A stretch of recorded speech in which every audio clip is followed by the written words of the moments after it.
In August 1665, deadly bubonic plague came to the village of Eyam in Derbyshire. The terrible story is told on the stained glass windows in the church. The first person to die was George Vickers, the tailor.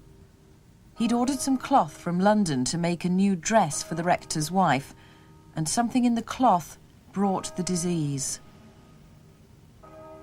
The plague spread quickly through the village. 6 people died in September, 23 in October. The parish register shows the full horror. There were about 300 people in the village.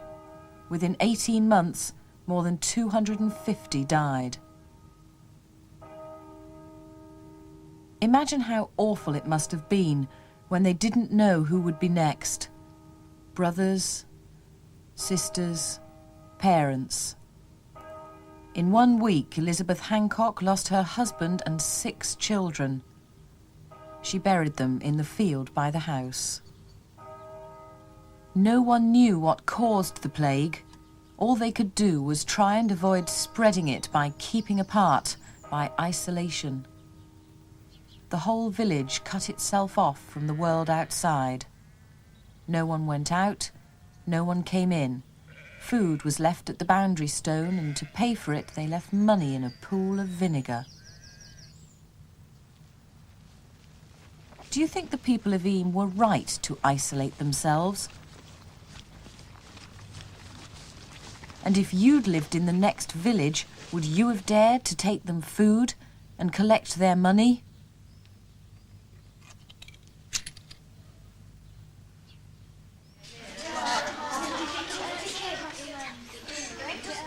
Today, we can avoid catching many dreadful diseases by having jabs or injections.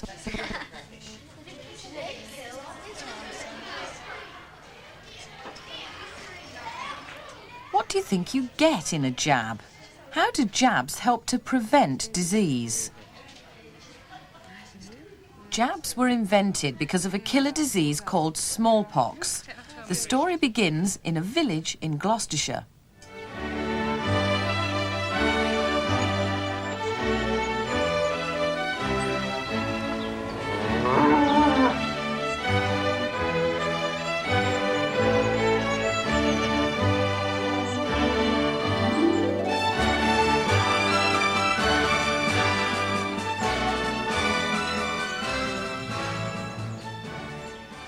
Dr. Jenner was an expert on cuckoos.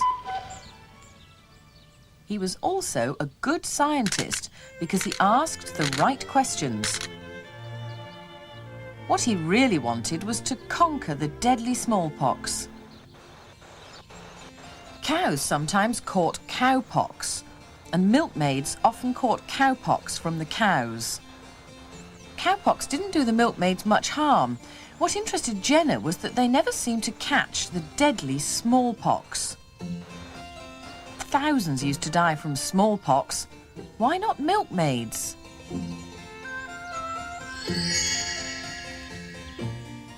Could it be that cowpox got in the way? Could catching cowpox stop them catching smallpox? To test his theory, he needed someone young who hadn't had either cowpox or smallpox.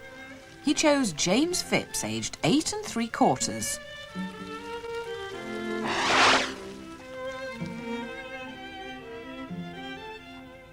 He told the lad he thought he could stop him from ever catching smallpox and that it wouldn't hurt much. Then he took some pus from Sarah's cowpox and rubbed it into 2 small scratches on the boy's arm. Cowpox was called vaccinia, so Jenner called his invention vaccination. In a few days, James was poorly with cowpox, but he soon got better. 6 weeks later, Jenner took pus from a smallpox victim and deliberately tried to give James Phipps the deadly disease. There was no cure for smallpox. But James didn't get smallpox. He lived to a ripe old age, and now smallpox has been wiped out thanks to Edward Jenner and his vaccination. So how do you think jabs help to prevent disease? And what causes disease in the first place?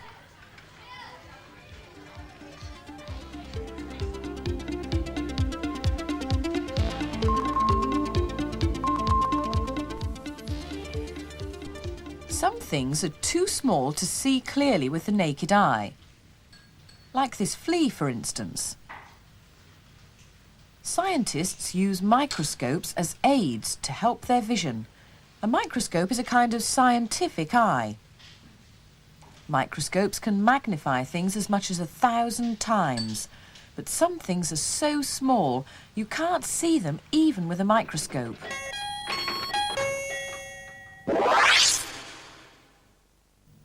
This is an ordinary pin magnified about 10 times.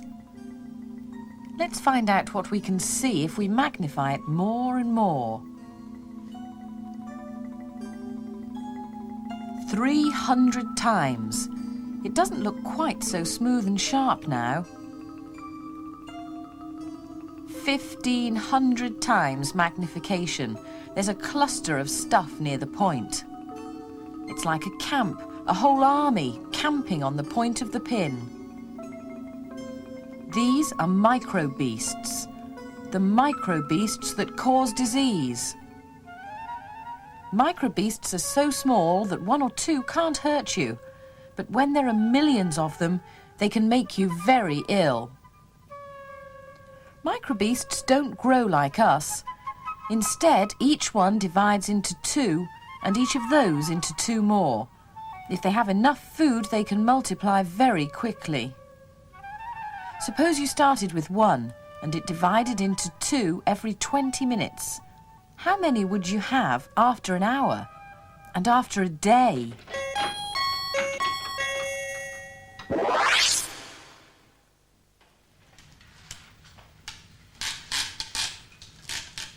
You can find microbeasts almost everywhere, but they're so small you can't see them unless you let them multiply.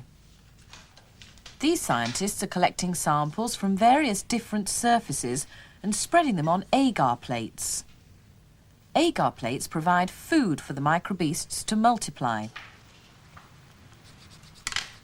Different surfaces may have different microbeasts, so it's important to label the dishes. The dishes are sealed up with sellotape and left in a warm place for the microbeasts to multiply.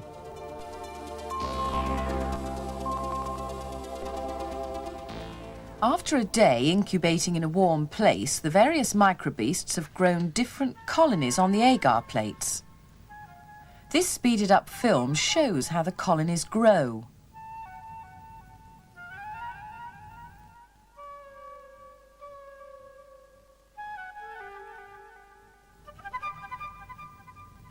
What makes bread go mouldy? It's the tiny fungus growing on it.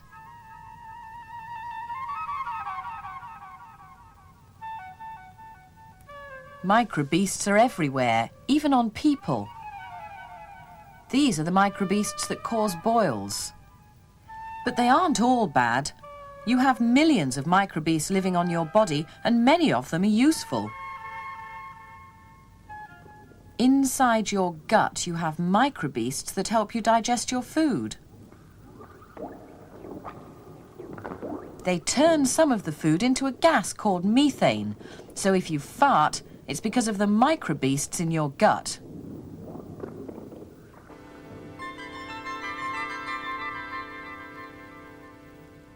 Cows need microbeasts to help them digest grass. What do the microbeasts help the cow to make from the grass?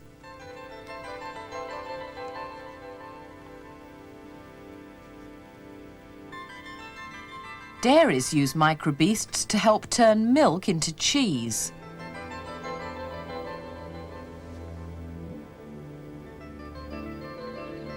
And into yogurt.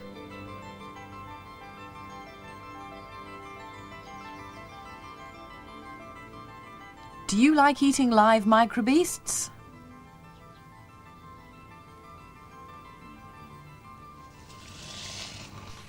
What else is made by microbeasts? Beer is made with yeast, which is another microbeast.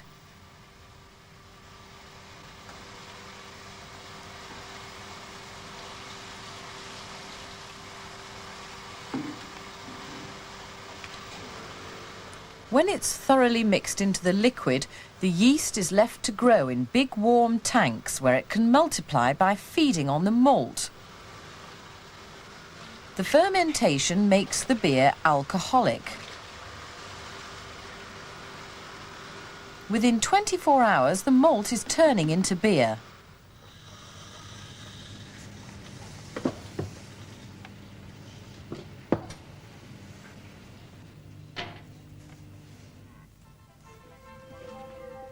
Microbeasts can be used in all sorts of ways. At this dairy, they put them to work on the sewage.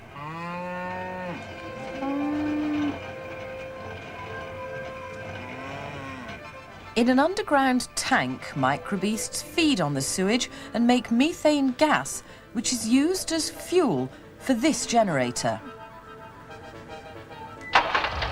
The electricity runs the lights and the milking machines, so the cows almost milk themselves.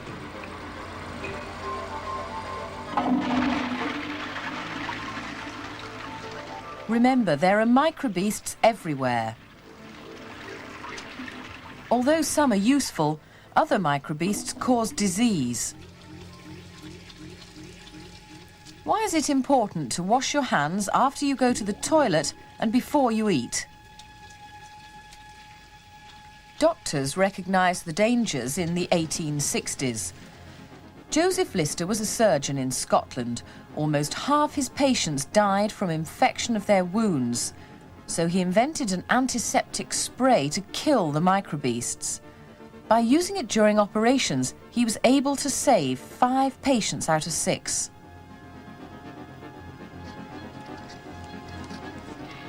What precautions do they take today?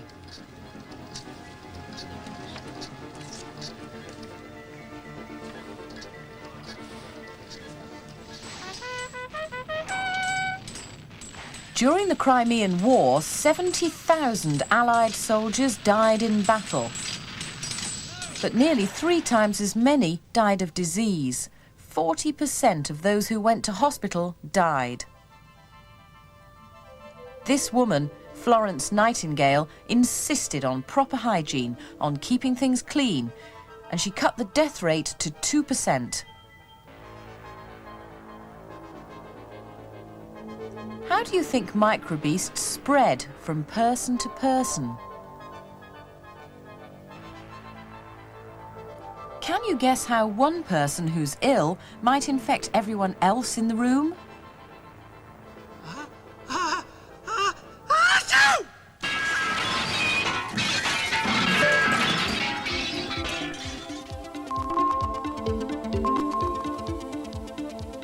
In spite of all we know, microbeasts are still dangerous today. One weekend in July 1980, 9 children from this school were taken ill with vomiting and diarrhea. Can it be the school dinner? An environmental health officer calls to collect samples of the food.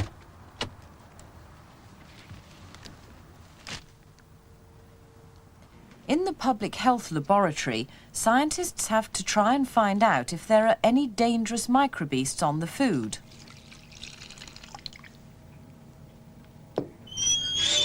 This is a stomacher.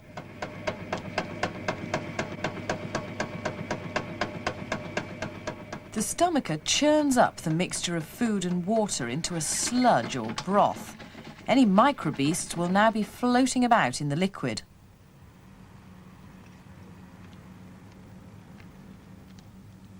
The broth is spread onto agar plates and left to incubate for a day so that colonies of microbeasts will have time to grow.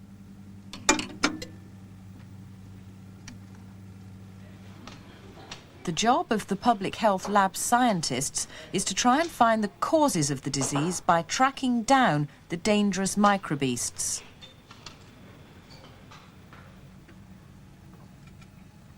When the colonies have grown, they're identified and counted.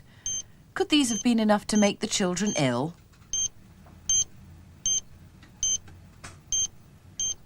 Vital detective work for a scientific eye. Lots of colonies, but nothing dangerous, so school dinner couldn't have caused the illness. Environmental health? Oh, yes. Just for a moment, please. Meanwhile, more reports of illness have come in. Every detail is written down for the environmental health officer.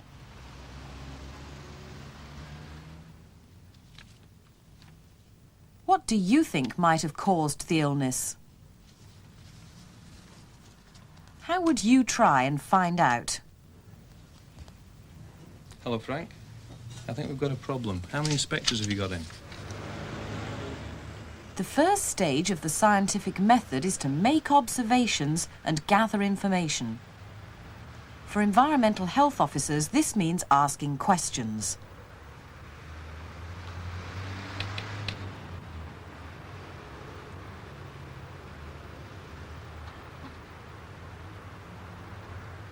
What sort of questions would you ask to try and track down the cause of the disease?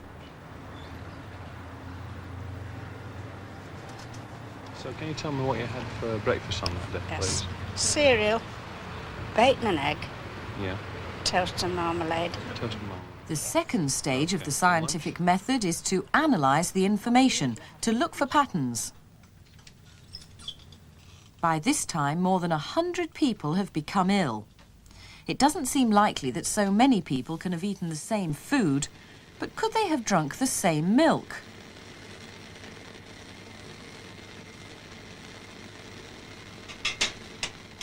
Samples are checked at the public health laboratory, but no dangerous microbeasts grow on the agar plates.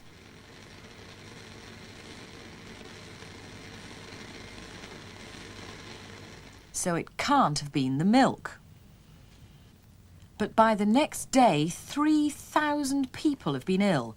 Can you guess what could have infected so many? Yeah, this is the area that's affected, taking in the south of Wetherby, running down to Collingham, as far as Bramham. All the illnesses are in one small area, and all the people affected are supplied by one water main. What would you do if you suspected the water? To check their theory, they'd test the water. Samples are sucked through special filters designed to trap the microbeasts.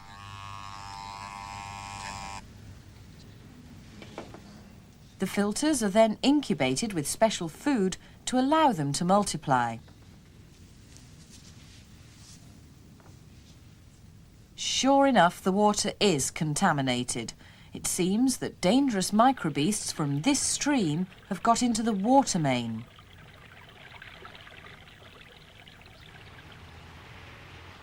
So, if you were in charge, what precautions would you advise people in the area to take?